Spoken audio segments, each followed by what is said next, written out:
KRR Air, atmospheric gases and renewable company, saving lives, transforming industries and protecting environment. Stalin is more dangerous than Karunanidhi. எதிரிகள் எப்பவுமே நாங்கள் அப்படிதான் மிரட்ட விடுறது, மிரண்டு போயிருக்கிறாங்க. Stalin is more dangerous than Karunanidhi. Udhayanidhi is most dangerous than Stalin. நம்ம இன்னொன்று பார்க்க வேண்டியது என்னன்னா, இந்த தேர்தல் அப்படிங்கிறது வந்து ஒரு 4 முனை போட்டி அப்படின்னு சொல்றாங்க. இல்லை, நான் என்ன கேட்குறேன், 4 முனை போட்டி இருக்குன்றீங்களா? பரவாயில்ல, எல்லாருமே அதான் சார் சொல்றாங்க. அப்படி ஒன்று இருக்கிற மாதிரி களத்தில் தெரியலையே. அதிமுகவே இருக்கான்னு தெரியல. ரொம்ப சங்கடமாக இருக்கு. என்டிஏ கூட்டணிக்கு வரணும்னு சொல்லிட்டு அதிமுக ரொம்ப அவளோட காத்திருந்ததுன்னு சொல்லப்பட்டதான ரொம்ப ஒரு பிரதான எதிர்கட்சி. அப்பப்போ அவங்க சொல்லிக்கிறது, நாங்கள் தான் அதிக ஆண்டுகள் இங்கே ஆண்டு இருக்கோம் திமுக விடன்னு சொல்லி பெருமையாக பேத்திக்கிறாங்கல்ல. அப்படிப்பட்டவங்களுக்கு ஏன் அப்படி ஒரு நிலைமை வந்துருக்கு? உறுப்பினர் சேர்க்கையே நடத்தாதவங்களெல்லாம் கணக்குன்னு காமிச்சு பேசுகிறேன். எங்கேயோ ரோட்டில் அப்படியே ஒரு கூட்டம் கூட்டிட்டா அதெல்லாம் கணக்கு, மெம்பர்ஷிப்பு, ஓட்டுன்னு நினைக்கிற பாலிடிக்ஸ் இல்லை.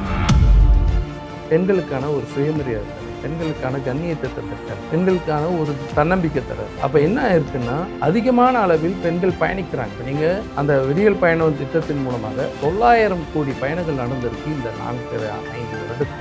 இப்போ விளாத்திக்குளம் பிரச்சனைகள் இதெல்லாம் வந்துட்டு நம்ம பார்க்கும்போது இதுக்கு அவர் ஒரு அப்பாவா என்ன முயற்சிகள் எடுப்பாருன்னு நீங்கள் நினைக்கிறீங்க?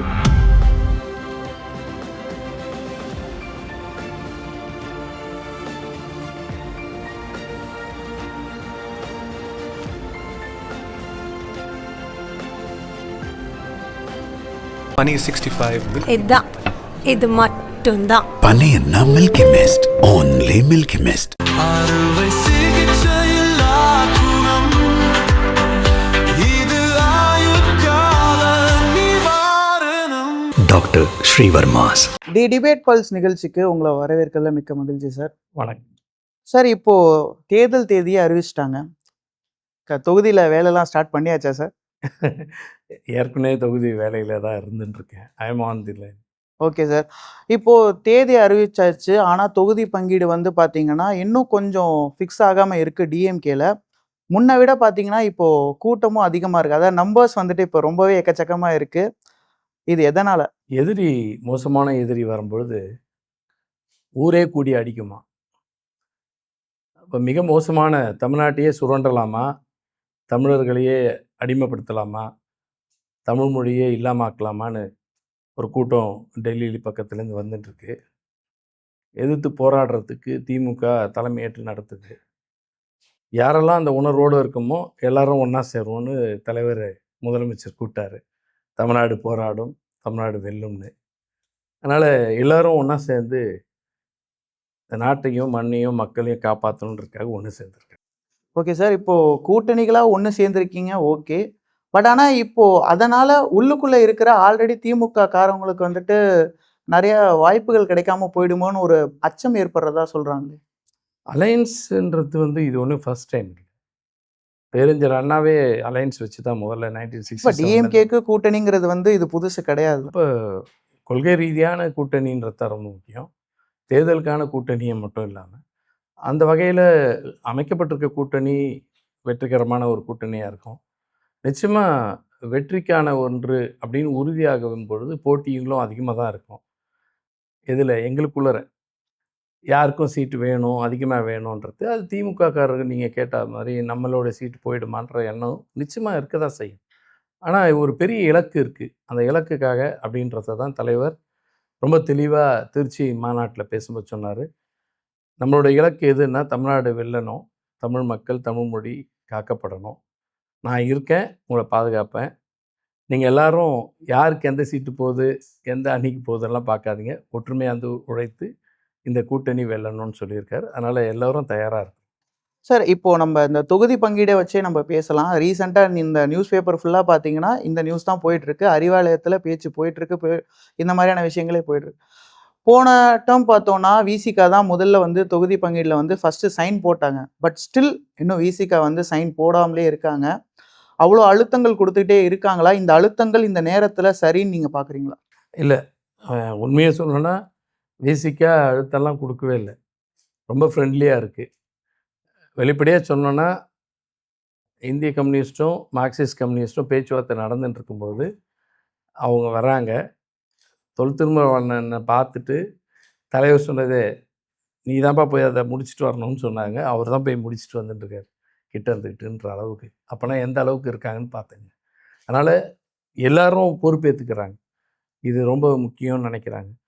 கம்யூனிஸ்ட்டை கன்வின்ஸ் பண்ணுறதுக்கு அண்ணனே பேசுகிறாரு அப்படின்னா பார்த்துங்க, அவர் எந்த அளவுக்கு அழுத்தம்லாம் கொடுக்குறதுன்னு இல்லை. ஒரு ஒரு மியூச்சுவல் டாக்ஸ்ன்றது இருக்க தானே செய்யும். அதனால் அது அழுத்தம்லாம் இல்லை.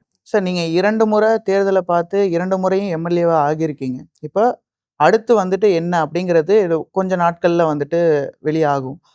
பட் இங்கே தேர்தல் கால்குலேஷன் அப்படிங்கிறது, அதாவது இப்போ நம்ம கொள்கை இது எல்லாமே பேசுகிறோம்.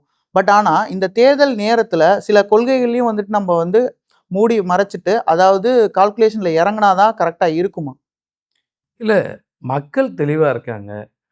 அவங்கவுங்களோட கொள்கைகளை அவங்கவுங்க என்ன நிலைப்பாட்டில் இருக்காங்கன்னு பார்க்குறாங்க. நாம் வந்துட்டு காம்ப்ரமைஸ் அப்படின்ற வார்த்தைகள்ன்றத விட செயல்பாடுகள் தான் ரொம்ப முக்கியமாக இருக்குது. காம்ப்ரமைஸுன்றது எப்படின்னா, நான் ரொம்ப வெளிப்படையாக பேசுகிறேன். எனக்கு பெரிய அளவில் கோயிலுக்கு போகிற பழக்கம்லாம் இல்லை. எலெக்ஷன் நேரத்தில் வாங்கினான்னு ஒருத்தவங்க கூப்பிட்றாங்கன்னா நான் உள்ளே போயிட்டு வருவேன். அந்த காம்ப்ரமைஸுன்றது ஒன்றா சொல்லலாம்.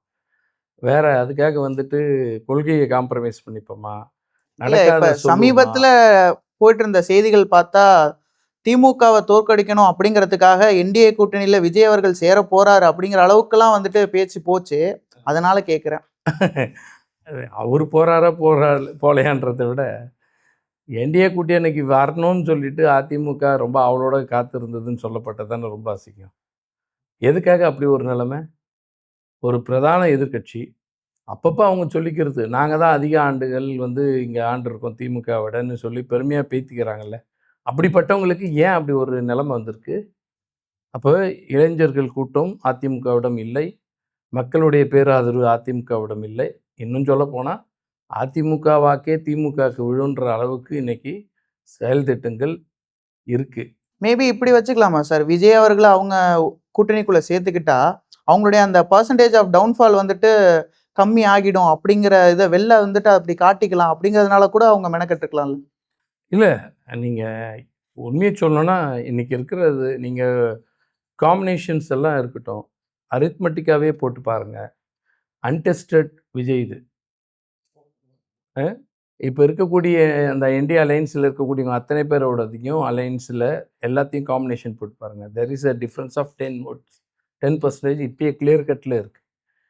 விஜய் வரதுனால ஆகிடும் அப்படின்றதெல்லாம் ஒன்றுமே பெருசாக கிடையாது. அவங்களுக்கு தெரியும் அது. அதனால தான் விஜயும் போல, விஜய் வரலன்றதுக்காகவும் அவங்க ஒன்றும் இல்லை. இப்போ ஒவ்வொரு வகையிலையும் நம்ம பார்த்தோம்னா, ஸ்டாலின் அவர்கள் வந்துட்டு பெண்களுக்காக நலத்திட்டங்கள் நிறையா பண்ணிட்டு இருக்காரு. அதுவே வந்து அவரை அடுத்து ஜெயிக்கிறதுக்கான வாய்ப்பு, அதாவது அந்த சாத்தியக்கூறுகளை அதிகப்படுத்துது அப்படின்னு சொல்றாங்க. ஆனா அப்படியே நம்ம பார்த்துட்டு இருக்கும்போது ஒரு பக்கம் பார்த்தோம்னா, லா அண்ட் ஆர்டர்ல இப்போ கூட விளாத்திக்குளம் பிரச்சனைகள் இதெல்லாம் வந்துட்டு நம்ம பார்க்கும்போது, இதுக்கு அவரு ஒரு அப்பாவா என்ன முயற்சிகள் எடுப்பாருன்னு நீங்க நினைக்கிறீங்க? நீங்கள் ஒரு ஐசோலேட்டட் இன்சிடென்ட்ஸை வச்சுட்டு பேசிகிட்டு இருக்கோம். நடக்கக்கூடியதை நியாயப்படுத்தவில்லை திமுக. நடக்கிற குற்றங்களை எந்த அளவுக்கு திமுக தடுக்கிறது, எந்த அளவுக்கு அதன் மீது நடவடிக்கை எடுக்கிறதுன்றது தான் ரொம்ப முக்கியம். நீங்கள் வந்துட்டு எவ்வளோ பேர் இங்கே வாழறாங்க, அதில் இதுவரையில் நடந்திருக்கக்கூடிய சம்பவங்கள் ஒரு 3-4 சம்பவங்கள்னு சொல்லி ஒட்டுமொத்தமாக இங்கே ஒரு சதி திட்டம் நடக்குது. அது என்னன்னு சொல்லிடுறேன். இந்த மாதிரி குற்றங்கள் இதுக்கு முன்னாடி ஆட்சியின் போது நடக்கவில்லையா அப்படின்னு நாங்கள் கம்பேரிட்டிவ்க்கு சொல்ல வரல. சம்பவங்கள் அப்பப்போ நடக்குது. அதை தடுக்கிறதும் விரைவாக அது நடவடிக்கை எடுப்பதும், அது நீதிமன்றத்தில் தண்டனை பெற்று தருவதும், வருங்காலங்களில் அது வராமல் தடுப்பதும் அப்படின்றது தான் ஒரு அரசோடைய சிறந்த நடவடிக்கை. அந்த வகையில் தான் நிறைய நடவடிக்கைகள் எடுத்துகிட்டே வரோம். அதெல்லாம் தாண்டி நீங்கள் இப்போ சொன்னீங்கல்ல, பெண்களுக்கான நிறைய திட்டங்களை மாண்புமிகு முதலமைச்சர் தந்து கொண்டு இருக்கிறார். அது உங்களுக்கு பெரிய சாதகம், பெரிய பலம். ஆனால் அதே நேரத்தில் இது நடக்குதுன்றீங்க. அந்த சாதகம்ன்றதுக்கு முன்னாடி ஒரு விஷயம் இருக்குது. அது என்னென்னா, அவர் வெறும் பணத்தை கொடுக்குறாரு, வெறும் இலவசமாக ஏதோ தராருன்றதில்ல. பெண்களுக்கான ஒரு சுயமரியாதை தராரு, பெண்களுக்கான கண்ணியத்தை தந்திருக்காரு, பெண்களுக்கான ஒரு தன்னம்பிக்கை தராரு. அப்போ என்ன இருக்குன்னா, அதிகமான அளவில் பெண்கள் பயணிக்கிறாங்க. இப்போ நீங்கள் அந்த விடியல் பயணம் திட்டத்தின் மூலமாக 900 கோடி பயணங்கள் நடந்திருக்கு இந்த 4-5 வருடத்துக்குள்ளே. ஜஸ்ட் இமேஜின் பண்ணி பாருங்கள். இவ்வளோ பெண்கள் எவ்வளோ பல ஒரு கோடிக்கணக்கான பெண்கள் பயணத்தை தான் 900 கோடின்றோம் 5 வருட காலத்துக்கு ஸ்ப்ளிட் பண்ணி பார்த்தா. அப்போ அவ்வளோ பெண்கள் வேலைக்கு போகிறாங்க, படிக்க போகிறாங்க, போல்டாக வெளியில் போயிட்டு மார்க்கெட்ஸ் போகிறாங்க. இவ்வளோ பயணங்கள் மேற்கொள்கிறாங்கன்னா 900 கோடி பயணங்கள் பெண்கள் மேற்கொண்டிருக்காங்கன்னா 4 சம்பவங்களால் இந்த 900 கோடி பெண்கள் பயணிப்பதை தடுக்க பார்க்கிற ஒரு பிற்போக்கு சக்தியோட சதி இது. இது மாதிரி குற்றச்சாட்டு வைக்கிறது. இந்தியாவில் 100 பேர் பெண்கள் வேலைக்கு போகிறாங்கன்னா இந்தியா மொத்தமாக சேர்த்து தொழிற்சாலைகளுக்கு பெண்கள் வேலைக்கு போகிறதுக்கு 100 பேர் என்றால் அதில் 43 பேர் தமிழ்நாட்டை சார்ந்தவர்கள்ன்றாங்க. தமிழ்நாட்டில் பாதுகாப்பு இல்லாமையா இவ்வளோ பேர் வேலைக்கு போகிறாங்கன்றீங்க? ஒட்டுமொத்த இந்தியாவிலே மீதி இருக்கவங்க தான் போகிறாங்கன்றாங்க. 57 பேர் தான். நீங்கள் அதில் கணக்கெடுத்துங்க. மகாராஷ்டிராவாக இருக்கட்டும், குஜராத்தாக இருக்கட்டும், உத்தரப்பிரதேஷ், மகாராஷ்டிராவாக இருக்கட்டும், ஆந்திரா, கர்நாடகா, கேரளான்னு எல்லாத்தையும் எடுத்துக்கிட்டால் கூட தமிழ்நாட்டினுடைய எண்ணிக்கை எந்த அளவுக்குன்றது நீங்களே பாருங்கள். அப்போ இது எப்பேற்பட்ட பாதுகாப்பு இருக்கிற காரணத்தினால், தன்னம்பிக்கை கொடுக்கக்கூடிய ஒரு ஆட்சியாக இருக்கிற காரணத்தினால்தான் பெண்கள் பெருமளவில் வேலைக்கு செல்கிறார்கள், பெருமளவில் ஊதியம் ஈட்டுகிறாங்க, பொருளாதாரத்தில் முன்னேறி இருக்காங்க, ஒரு தனித்துவத்தோடு தன்னம்பிக்கையோடு வாழக்கூடிய நிலைமை இருக்குது. இல்லை, இப்போ இதை எதிர்த்து தான் அதிமுக கூட்டணி ரொம்ப பெரிய ஒரு ஆர்ப்பாட்டம் நடத்தினாங்க. பட் அந்த ஆர்ப்பாட்டத்திலே ஒரு முன்னாள் அமைச்சர் ஒரு மாதிரி கொச்சையா பேசுறத நீங்க எப்படி பாக்குறீங்க? நான் கேட்கலான்னு இருந்தேன், நீங்களே என்னை கேட்டீங்க. அதாவது ஒரு எதிர்க்கட்சி, அதுவும் பல முறை ஆளுங்கட்சியாக இருந்திருக்கக்கூடியவங்க, நீங்கள் எந்த அளவுக்கு கீழ்த்தரமாக அவர்கள் பேசுகிறார்கள்னு பாருங்கள். அவர் மட்டும்னு இல்லை, நீங்கள் 4 அமைச்சர்கள் பேசியிருக்காங்க. தொடர்ந்து நீங்கள் பாருங்கள். அவரை அடுத்து திண்டுக்கல் சீனிவாசன் பேசுகிறார். புடவை எடுத்து கொடுத்துருக்காங்க, கட்டுறதுக்கு பாவாடை இல்லாமல் அப்படின்னு கேட்குறாரு. என்ன இழிவான ஒரு அணுகுமுறை. இன்னொருத்தர் கேட்குறாரு, உங்கள் வீட்டில் எல்லாம் இருக்கா, 2 வீலர் வச்சுருக்கீங்களா? திட்டங்கள் தருவதற்கு கணக்கெடுப்புன்றது எல்லா நாளிலும் உண்டு, எப்பொழுதுமே அது உண்டு. உங்கள் வீட்டில் என்ன இருக்குது? நீங்கள் வேலைக்கு போகிறீங்களா இல்லையா? உங்கள் வீட்டில் கார் இருக்கா, இல்லை 2 வீலர் இருக்கா? இந்த கணக்கெடுப்புகள் எடுத்து அவங்களுடைய அளவீடை வைத்து தான் அவங்களுக்கு திட்டங்கள் தருது. அதை பற்றி ஒரு அமைச்சர், முன்னாள் அமைச்சர் கிண்டல் அடிச்சிருக்காரு. என்னென்னு, ஏன் விட்டால் இவங்க முன்னாள் அமைச்சரில் ஒரு எம்எல்ஏ, இப்போ சிட்டிங் எம்எல்ஏ அவர், உங்களுக்கு கணவர் இருக்காருன்னு கூட கேட்பாங்க போதுன்னு கமெண்ட் அடிக்கிறாரு. சி.வி. சண்முகம் என்ன மாதிரி ஒரு திட்டத்தை அதுவும் கமெண்ட் பண்ணுறாரு பாருங்கள். உங்கள் கனவை சொல்லுங்கன்னு சொல்லிட்டு இன்றைக்கி இந்தியாவில் எந்த மாநிலமும் முன்னெடுக்காத ஒன்றை தமிழ்நாட்டில் எங்கள் ஆட்சி எடுத்திருக்கு. எடுத்ததனுடைய விளைவு, அதாவது எல்லாம் என்னென்னலாம் கேட்குறாங்கன்றத வெளிச்சத்துக்கு வருது. இவ்வளோ திட்டங்கள் செஞ்சுருக்கு. அவங்க கேட்குறாங்க, எங்களுக்கு இந்த மருத்துவ காப்பீட்டு திட்டத்தை இன்னும் கொஞ்சம் விரிவாக்கம் செய்யணும். எப்படிலாம் விரிவாக்கம் பண்ணலாம்?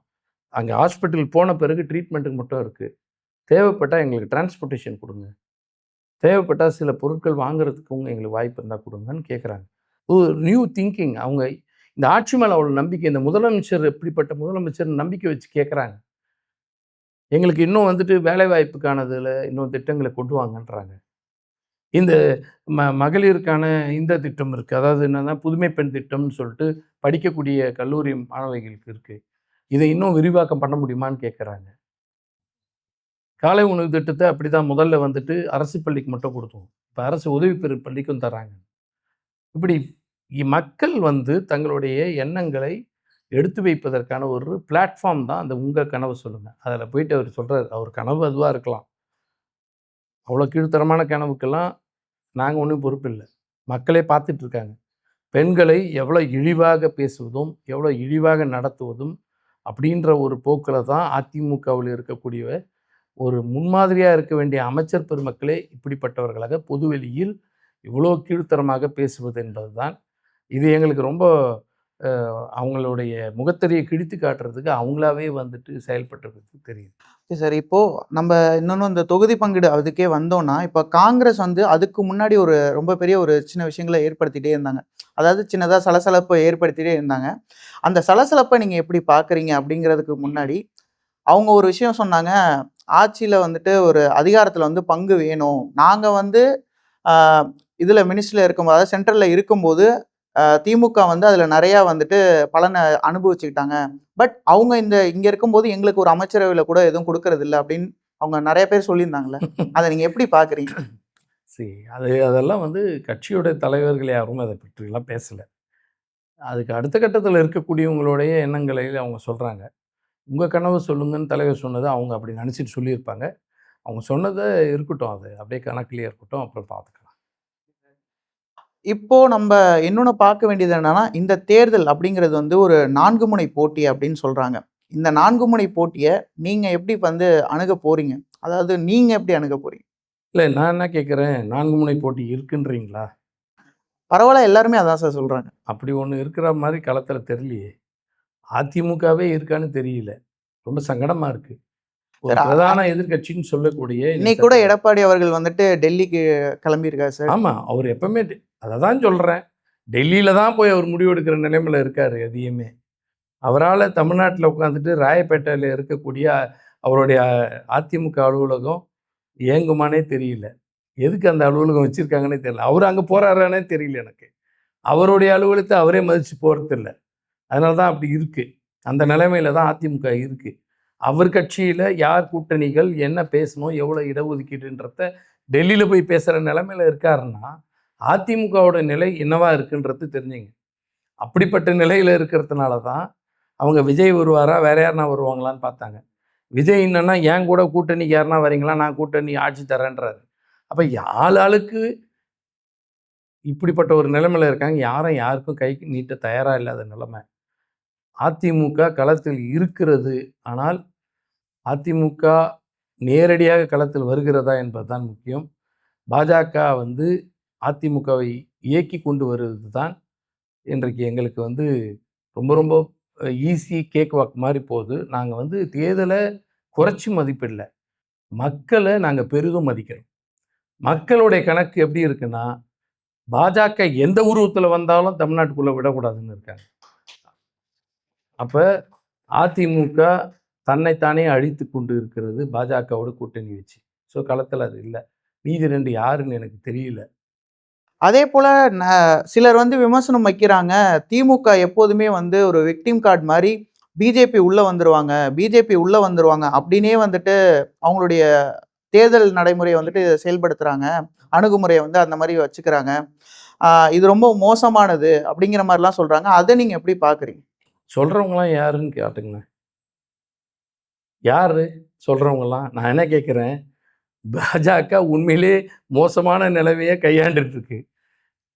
எல்லா மாநிலத்திலையும் அவங்க யாரெல்லாம் கூட்டணி வச்சுருக்காங்களோ அவங்கள எல்லாத்தையும் சிதைச்சிருக்காங்க. மகாராஷ்டிராவில் என்னாச்சு, அஜித் பவார், ஒரு பக்கம் ஏக்நாத் ஷிண்டே, எல்லா கட்சியும் சிதைச்சாங்க. நீங்கள் நிதிஷ்குமார், கொடுமைங்க அது. நிதிஷ்குமார் அவரோட சேர்ந்து பீகாரில் ஆட்சி அமைச்சு நிறைய பேர் என்ன பண்ணுறாங்க, மோடி அவர்கள் வந்து இந்த 100 நாள் வேலை திட்டம்னு ஒன்று இருக்குது தெரியுங்களா? மன்மோகன் சிங் கொடுத்தாரு. கிராமப்புறத்தில் இருக்கவங்களுக்காக 100 நாள் வேலை திட்டம்னு ஒன்று கொடுத்தாரு. அந்த 100 நாள் வேலை திட்டத்தை கடந்த நாடாளுமன்றத்தில் எடுத்துட்டாங்கன்னு குற்றச்சாட்டு இருக்குது. நாங்களும் வச்சுருக்கோம். ஆனால் பீகாரில் 100 நாள் வேலை திட்டத்தை கிராமப்புற மக்களுக்கு தரல, ஏழை எளியோருக்கு தரல, நிதிஷ்குமார் கொடுத்துருக்காரு மோடி. 100 நாள் வேலை திட்டம் மாதிரி 100 நாள் பீகார் முதலமைச்சரான்ட்டு ரிசைன்மெண்ட்டு போனார். ரிசைன்மெண்ட்டு போயிட்டார். அவர் ரிசைன்மெண்ட்டு போகிறார். அவங்க கட்சிக்காரங்களே வெளியில் நின்று போராட்டம் பண்ணுறாங்க. நிதிஷ்குமார் நின்று பதில் சொல்லலை. ஏன்? சொந்த கட்சிக்காரை கன்வின்ஸ் பண்ணுறது கூட நிதிஷ்குமார் நிற்காத அளவுக்கு இவ்வளோ மோசமான ஒரு ஆக்டோபஸ் போல எல்லாத்தையும் விழுங்கிட்டு இருக்கு. அதிமுக நாளாக உடஞ்சி போயிருக்கு.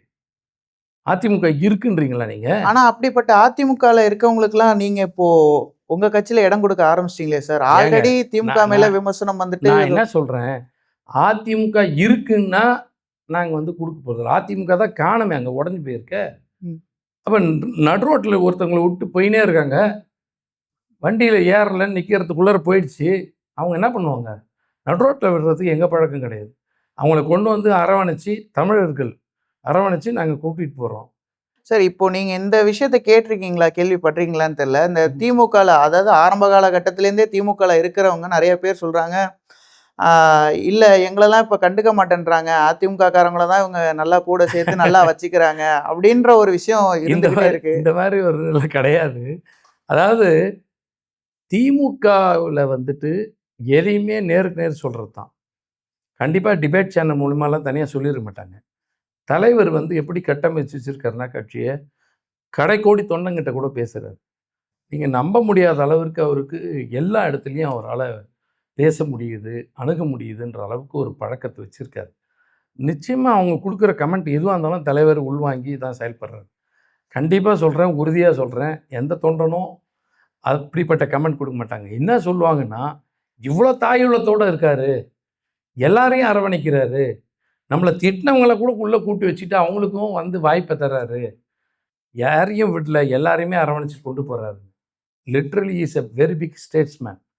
மு.க. ஸ்டாலின்றவர் வந்துட்டு ஒரு கட்சியோட தலைவர் அல்ல, ஒரு மாநிலத்தினோட முதலமைச்சர் அல்ல, ஒரு அரசியல் அடையாளம். தமிழ்நாட்டினுடைய அடையாளம்னா இனி பெரியார், அண்ணா, கலைஞர்னு சொல்லக்கூடிய வகையில் அதையெல்லாம் கடந்து இன்றைக்கு இந்தியா உற்று நோக்குகிற ஒரு அரசியல் அடையாளமாக இன்றைக்கு விளங்குகிறார்.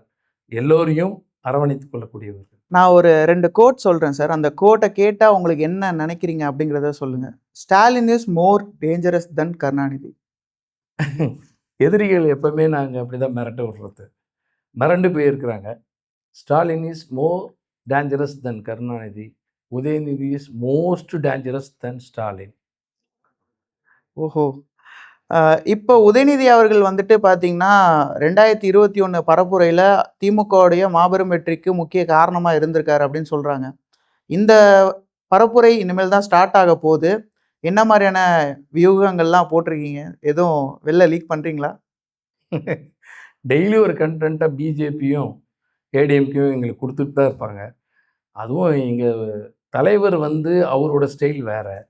எங்களுடைய துணை முதலமைச்சர் இளைஞரணி செயலாளர் இளந்தலைவரோட ஸ்டைல் வந்து சர்க்காஸ்டிக்காக அடிப்பார். மக்கள் மொழியிலே பேசுவார்.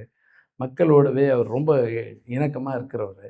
டெஃபினட்டாக சொல்கிறேன், 19 எலெக்ஷன் மிகப்பெரிய நாடாளுமன்ற தேர்தல் வெற்றியில் அவர் பங்கு, 21 சட்டமன்ற தேர்தலிலும் பெரும் வெற்றிக்கு அவருடைய பங்களிப்பு, 24 நாடாளுமன்ற தேர்தலும் அவருடைய பெரும் பங்களிப்பு, இப்போ 26 சட்டமன்ற தேர்தல் பொது தேர்தல் வெற்றியிலும் பெரும் பங்களிப்பு இருக்கும். மக்கள் மிக மிக மிக ரசித்து அவருடைய கருத்துக்களை உள்வாங்கி கண்டிப்பாக நம்பிக்கையோடு வாக்களிக்க தயாராக இருப்பாங்கன்னு நம்பிக்கை இருக்குது. சரி சார், இப்போ இந்த 2வது கோட் என்னன்னு சொல்லிடுறேன். இது உங்களுக்கு சம்மந்தமில்லாத கோட்டு தான், பட் இருந்தாலும் சொல்லிடுறேன்.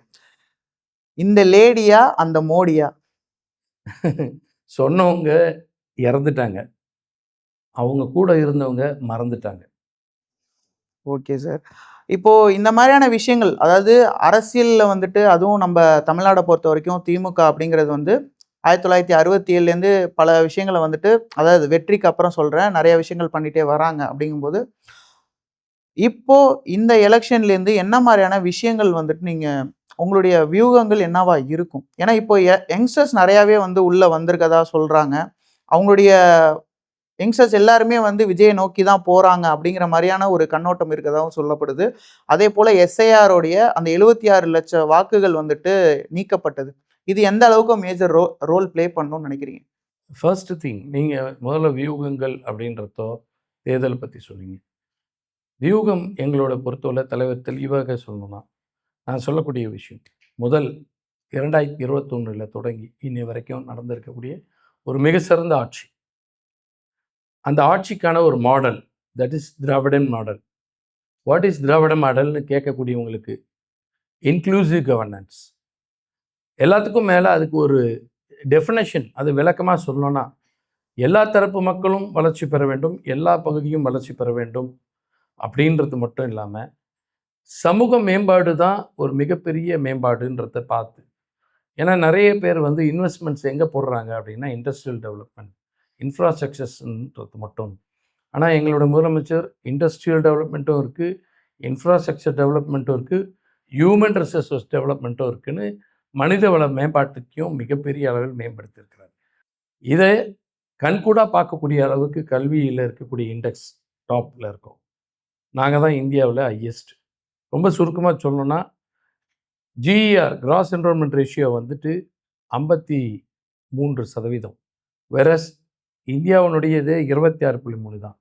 அதோட டபுள்ன்ற அளவுக்கு இருக்குது. அதில் ஏற்கனவே இருந்ததுலேருந்து கொஞ்சம் உயர்த்தி தானே இருப்பாங்கன்னு கூட அதிமுக மாதிரி உள்ளவங்க கேட்பாங்க. ஆனால் ரொம்ப இம்பார்ட்டண்ட்டாக கவனிக்க வேண்டியது, கவர்மெண்ட் ஸ்கூலில் படிக்கக்கூடிய பிள்ளைகள் ஜிஆர் வந்து 73 மாறி இருக்கு. அது 47 இருந்தது. அப்போ கவர்மெண்ட் ஸ்கூலில் படித்த பிள்ளைகள் உயர்கல்விக்கு செல்கிற அளவு வந்து அப்படியே பாதி அளவு கூடுதலாக மோர் தென் அப்படியே ஒரு 43 73 அப்படின்ற அளவுக்கு உயர்த்திருக்கிற அரசு. ஸோ கல்வியில் மேம்பாடு, மருத்துவத்தில் மேம்பாடு, பொருளாதாரத்தில் 11.19 என்ற அளவுக்கு ஜிஎஸ்டிபி. இந்தியாவில் டாப் மோஸ்ட் எக்கனாமிக் க்ரோத் உள்ள ஒரு மாநிலம் என்றால் நாங்கள் தான். 3 முக்கியமானது எலக்ட்ரானிக் டிவைசஸ், அடுத்தது லெதர் கூட்ஸ், அடுத்தது ஜவுளி. இந்த 3த்துலேயும் இந்தியாவில் வேறு எந்த மாநிலமே நம்மளை தொட முடியாதுன்ற அளவுக்கு தமிழ்நாடு டாப் 1 அப்படின்னு கொண்டு வந்திருக்காங்க. இவ்வளோ செஞ்சிருக்கிற ஒரு ஆட்சி எல்லா தரப்பு மக்களுக்கானது.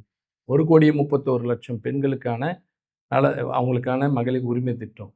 விடியல் பயணம் நான் சொல்லிட்டேன், எத்தனை கோடி பெண்கள் பயணித்திருக்காங்கன்னு, எவ்வளோ பயணங்கள்ன்றதையும் நான் சொல்லியிருக்கேன். அவ்வளவும் பயன் தரக்கூடியது. அதே போல் பெண்கள் உயர்கல்வி படிக்கணுன்றதுக்காக புதுமை பெண் திட்டத்தின் மூலமாக கிட்டத்தட்ட ஒரு 5.5 லட்சம் பெண்கள், மாணவர்கள் 4 லட்சம் அளவிற்கு தமிழ் புதல்வன் திட்டத்தில் 40 லட்சம் பேர் அளவிற்கு நான் முதல்வனில் பயிற்சி பெற்றிருக்காங்க. அதில் பெரிய எவிடென்ட் 56 பேர் 60 பேர் இந்த முறை யூபிஎஸ்சியில் செலக்டாக இருக்காங்க தமிழ்நாட்டில். அதில் 56 பேர் நான் முதல்வர்லேருந்து செலக்டாக இருக்காங்க. இப்படி ஒரு பெரிய பட்டியல் நீண்டு கொண்டே போகும். சாமானியன்லேருந்து இண்டஸ்ட்ரியல் க்ரோத்துலேருந்து எவ்வளோ அளவுக்கு நம்ம கொண்டு வந்திருக்கோம் இந்த 5 வருஷத்துலனா 31 லட்சம் இன்வெஸ்ட்மெண்ட்ஸ் கொண்டு வந்திருக்கிறோம். ஜஸ்ட் இமேஜின், 36 லட்சம் பேருக்கு வேலை கொடுத்துருக்கு. 36 லட்சம் பேரும் இளைஞர்கள் தானே. அப்போ எவ்வளோ பெரிய முன்னேற்றத்தை தந்திருக்கக்கூடிய ஒரு ஆட்சி. இதெல்லாம் தாண்டி தமிழ்நாடு தமிழர்கள் உரிமை, அங்கே ஏதாவது ஏதாவது வரி பாக்கி எல்லாத்தையும் வச்சுட்டு என்னெல்லாம் முடியுமோ அழுத்தத்தை கொடுத்து பார்த்தாலும் அடங்க மாட்டேன். Out of control, I am always out of control of the Delhi imposition சொல்லி டெல்லியினுடைய எல்லா ஆதிக்கத்திற்கும் எதிராக இருப்பேன்னு சொல்கிற ஒரு அடையாளமாக ஐக்கானாக இருக்கிறார். இதை விட எங்களுக்கு என்ன வியூகம்? இந்த வியூகத்தை கண்டிப்பாக தமிழ்நாட்டு மக்கள் ஏகோபித்து ஆதரவு தெரிவிப்பாங்க. நீங்கள் கேட்டீங்க இளைஞர்கள்லாம், யோசிச்சு பாருங்கள், ஏதாவது ஒரு இந்தியாவில் ஒரு பார்ட்டியில் எவ்வளோ மெம்பர்ஷிப் அப்படின்னு கேட்டால் எனக்கு தெரிஞ்சு ஒரு குறிப்பிட்ட பார்ட்டி மட்டும்தான் இவ்வளோ மெம்பர்ஷிப்னு டாக்குமெண்ட்டாக கொடுக்க முடியும். அதில் தமிழ்நாட்டில் இருக்கக்கூடிய நாங்கள் மட்டும்தான் வாக்காளர் அடையாளத்தை வச்சு தான் உறுப்பினர் சேர்க்கன்னு வச்சு எலெக்ஷன் கமிஷனில் ப்ரூவ் பண்ணியிருக்கோம். நீதிமன்றம் பாராட்டியிருக்கு, எலெக்ஷன் கமிஷன் பாராட்டியிருக்கு. அதில் 50 லட்சம் உறுப்பினர்கள் இளைஞர்களை மட்டும் கொண்டு இருக்கக்கூடிய ஒரே இயக்கம் நாங்கள் தான். உறுப்பினர் சேர்க்கையே நடத்தாதவங்களெல்லாம் கணக்குன்னு காமிச்சுன்னு பேசிகிட்டு இருக்கீங்க. எங்கேயோ ரோட்டில் அப்படியே ஒரு கூட்டம் கூட்டிட்டா அதெல்லாம் கணக்கு, மெம்பர்ஷிப்பு, ஓட்டுன்னு நினைக்கிற பாலிடிக்ஸ் இல்லை இன்றைக்கி. மக்களை சாதாரணமாக நினைக்காதீங்க. இன்னும் குறிப்பாக நான் சொல்லக்கூடியது, இளைஞர்களை ரொம்ப குறைவாக மதிப்பிடாதீங்க. ஏன்னா இளைஞர்கள் மிகப்பெரிய சக்தி. இளைஞர்கள் கல்வியில் முன்னேறிருக்காங்க, அறிவியல் பூர்வமாக முன்னேறிருக்காங்க, பொருளாதாரத்தில் முன்னேறிருக்காங்க, எல்லா வகையிலையும் முன்னேறிருக்காங்க. சிந்தனையிலும் சேர்த்து தான். ஏதோ ஒரு கூட்டம், ஏதோ ஒரு குறிப்பிட்டவங்க ஒரு ஒரு என்ன சொல்லுவாங்க, இந்த சினிமா ஒரு ஸ்டார்டம்காக போகிறத வச்சுட்டு ஒட்டுமொத்த இளைஞர்களையும், தமிழ்நாட்டு இளைஞர்களை குறைத்து மதிப்பிடாதவர்கள். அவர்கள் அறிவியல்பூர்வமாக அணுகக்கூடியவர்கள். யார் இந்த நாட்டுக்கு வளர்ச்சி தராங்களோ அவங்களுக்கு தான் அவங்க ஓட்டு போடுவாங்க. எனக்கு நல்லா தெரியும். இந்த கணக்கெல்லாம் நாங்கள் பார்த்துட்டு தான் வந்துட்டுருக்கோம். டெஃபினட்ஸ் சொல்கிறேன், இங்கே நீங்கள் போடுற அத்தனை கணக்கும் தவிடுபடியாக போகுது. இப்போது நீங்கள் போடுற கணக்கான வெல்வோம் 200 படைப்போம் வரலாறு அது நடந்துருமா சார்? கொஞ்சம் கஷ்டம். ஏன்னா 200ன்றது 234 நோக்கி போகுன்ற மாதிரி நினைக்கிறோம். அதனால் நிச்சயமாக அதை 200ன்றது இலக்காக வச்சுருக்கோம். ஆனால் 234 நோக்கி போகுன்ற அளவுக்கு எங்கள் எதிர்கட்சிகள் செயல்பட்டுருக்கிறாங்க. ஓகே சார், இவ்வளோ நேரம் உங்களுடைய கருத்துக்களை பயந்ததுக்கு மிக்க நன்றி சார். என்னுடைய கருத்துக்களையும் கட்சியினுடைய கருத்துக்களையும் இங்கே பதிவு செய்யக்கூடிய வாய்ப்பினை வழங்கிய டிபேட் சேனலுக்கு என்னுடைய நெஞ்சமிருந்து நன்றிகள்.